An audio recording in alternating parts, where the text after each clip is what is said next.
Hello. In this section, we are going to take a look at public opinion and political socialization.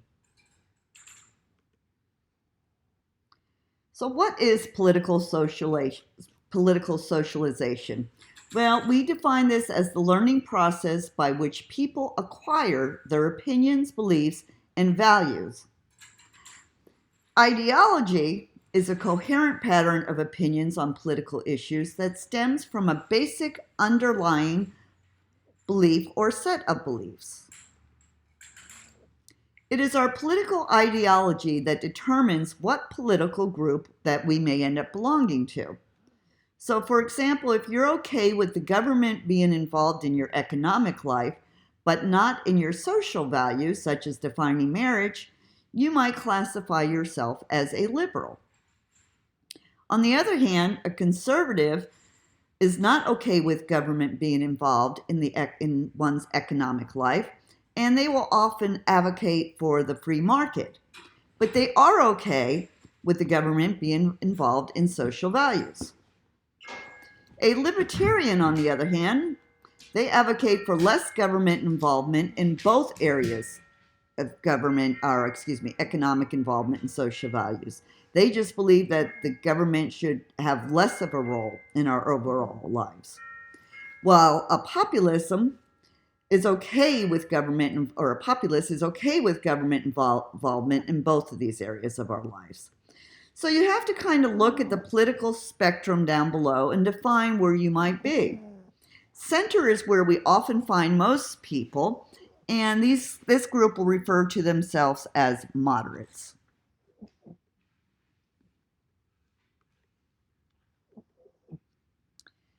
Additionally, we have to educate ourselves about politics. Our awareness, our understanding, and responses to politics is not acquired genetically. It doesn't happen through some great osmosis or any other fashion.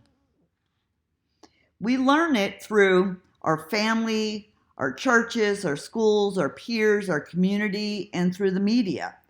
These are how we start learning about politics. And what do we learn as we become politically socialized? Well, we learn about the fundamentals of values. What is liberty? What is equality? How do these factor into our lives? We learn about political symbols, the flag, the Bill of Rights, and what do they exactly represent? We have a political identity. We identify as Americans. We're U.S. citizens. We talk about the legitimacy of our system. What is the laws of our land? And what happens when we break the laws? We become responsible citizens. We become politically active.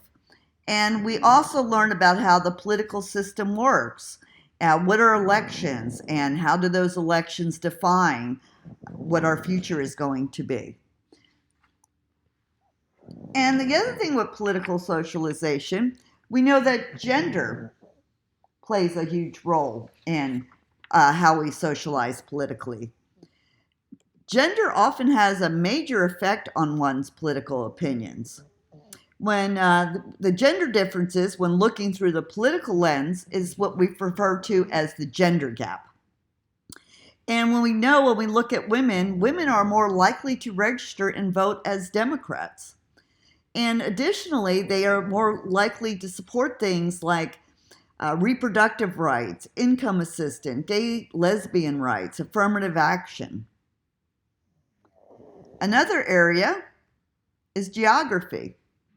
What part of the country you live in makes a difference in how you socialize. Are you in a manufacturing area or an agricultural area? This defines how you may vote. Race and ethnicity makes a difference. Whites are often more involved in politics, but yet politicians often will target, I didn't mean fast forward on that slide there, but politicians will also go after Hispanic groups to get their votes. So we will learn that political opinion and how we socialize is a lifetime learning. Our views are going to grow and change as we grow and change. So now that we have looked at political socialization, we're going to turn our attention to public opinion. And we are going to start with the democratic theory. So the democratic theory asserts that public opinion is supposed to directly or indirectly cause public policies to be enacted. And there are two models when it comes to this. And the first is what we call the delegate model. And that states that public opinion is the principal source of government legitimacy, as policies and government should be based, should be is the key word, on what the people think. The other is the trustee model, and this gives freedom of choice to government officials to decide what is best for the public. So they are going to take into consideration what we think, but they are going to go ahead, the government officials or politicians, and make the decision that they believe is the best for the public. And this is because the relationship between public opinion and public policy is not a simple cause and effect relationship. The main reason is that the U.S. is not a direct democracy. We are a constitutional democracy, and this in turn places limits on majority rules. The second reason is that there is disagreement on whether or not public opinion is a cause. Does it determine government action, or is it in effect the result of something else?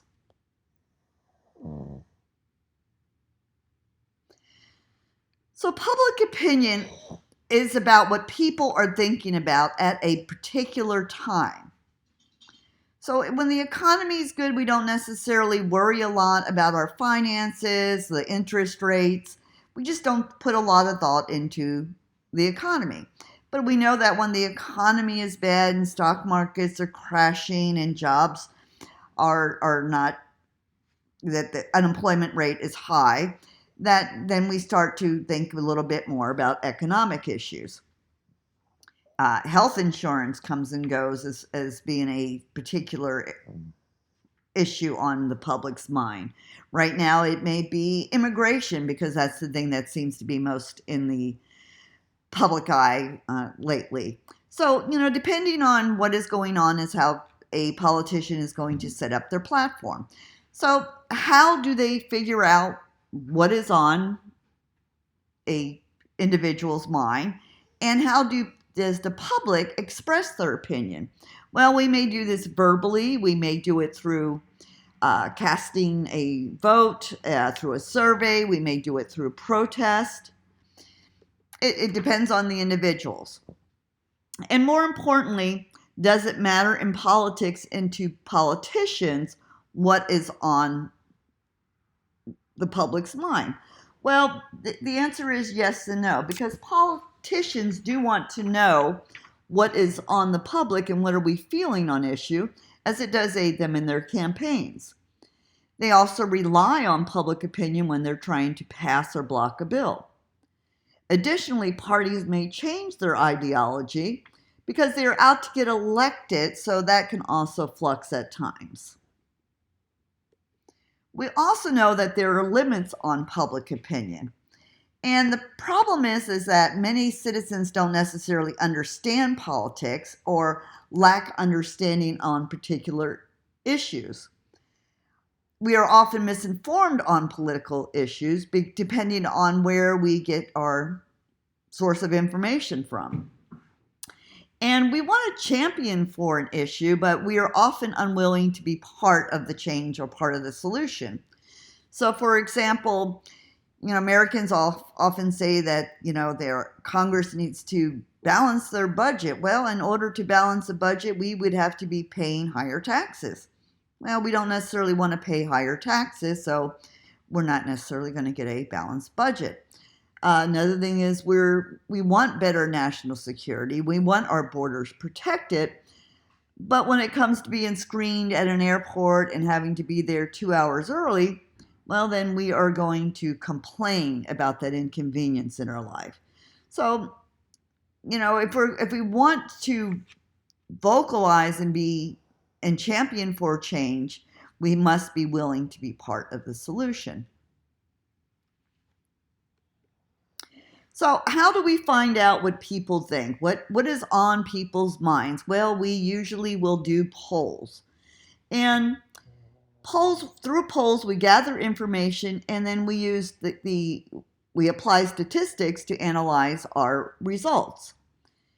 And in order for a poll to be reliable, it needs to have the right questions, proper wording, and it needs to be what we refer to as an accurate sample and a strong sample size.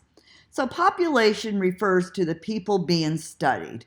Are we interested in a particular age group? Do we want to know what 18 to 25-year-olds think?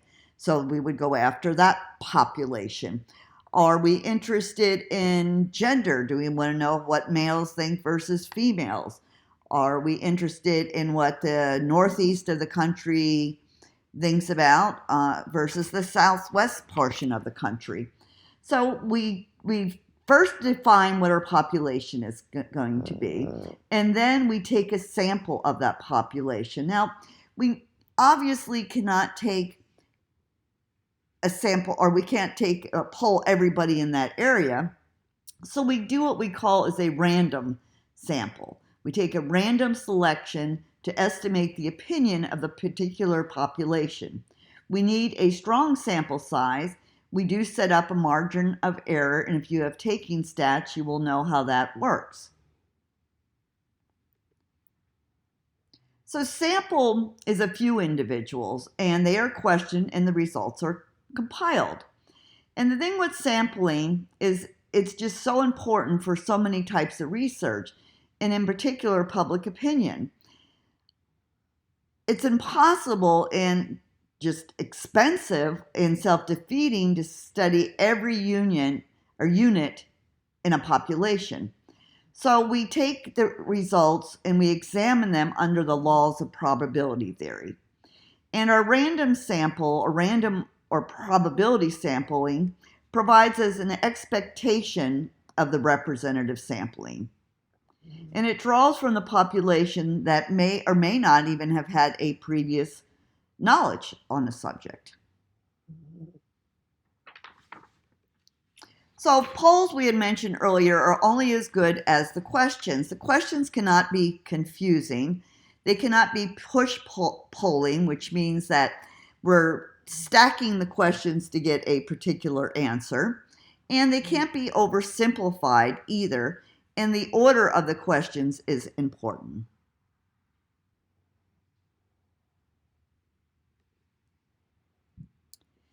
And then we have types of polls. Well, we have, as you can see on your screen there, we have tracking polls, exit polls, and deliberate polls. And you often hear about exit polls on the day of elections. There's individuals out there asking people, if they would talk about who they voted for, what is their political affiliation, and they start compiling to start figuring out who's going to be the winner or the loser of the election. And then we have qualities of public opinion, and these are intensity, fluidity, stability, and relevance. And these look at different qualities of the public's opinion. So is there a particular issue that has remained constant in the public's mind for a particular period of time? Does it change over a particular period of time? So throughout this short little video, we've kind of touched on some of the highlights of what public opinion and public socialization is, and you certainly can read more about that in your chapter this week. Thank you.